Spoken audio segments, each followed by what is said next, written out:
Hey guys, আসসালামু আলাইকুম। My channel store of Ayesha and welcome to my another video. তোমরা সবাই কেমন আছো? আশা করি ভালো আছো। আমি আলহামদুলিল্লাহ ভালো আছি। তো আজকে বাইরে বৃষ্টি হচ্ছে, আর বৃষ্টির দিনে গরম গরম দুধ চা খেতে কিন্তু দারুণ মজা। তো কারা কারা এরকম বৃষ্টির দিনে দুধ চা অথবা লাল চা যেটাই হোক খাও, অবশ্যই কমেন্ট করে জানাবো।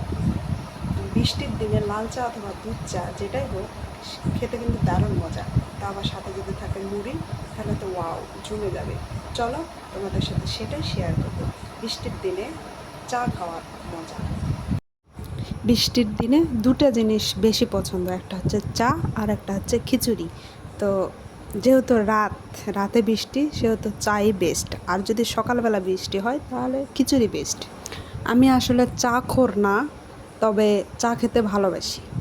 অনেকে আছে যে প্রত্যেক দিন চা খায়, কিন্তু আমি সেরকম না। আমার মাঝে মাঝে চা খেতে ইচ্ছে করে, তখন আমি চা খাই। এর জন্য আমার বাড়িতে এই চা পাত্তির প্যাকেট আর দুধের প্যাকেট সব সময় রাখা থাকে। যখন খেতে মন চায় তখনই বানিয়ে খাই।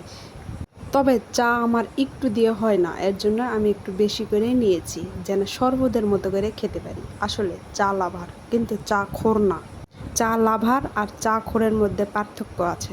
চা লাভার যে হচ্ছে মাঝে মাঝে খাবে, আর যে চা খোর সে প্রত্যেক দিন খাবে। নেশা, নেশা যাকে বলে, যে প্রত্যেক দিন খাবে, একদিন না খেলে তার মুখ সুরসুর করবে চা খাওয়ার জন্য, তাকে চা খোর বলে। আর আমি হলো চা লাভার, চা ভালোবাসি খেতে, তবে মাঝে মাঝে। কি বলেন বন্ধুরা, ঠিক বললাম তো? কে কে চা খোর আছো অবশ্যই কমেন্ট করবা, আর কে কে চা লাভার আমার মতো তারাও কমেন্ট করবা, অবশ্যই কমেন্ট করবা। আর বন্ধুরা সাপোর্ট করো।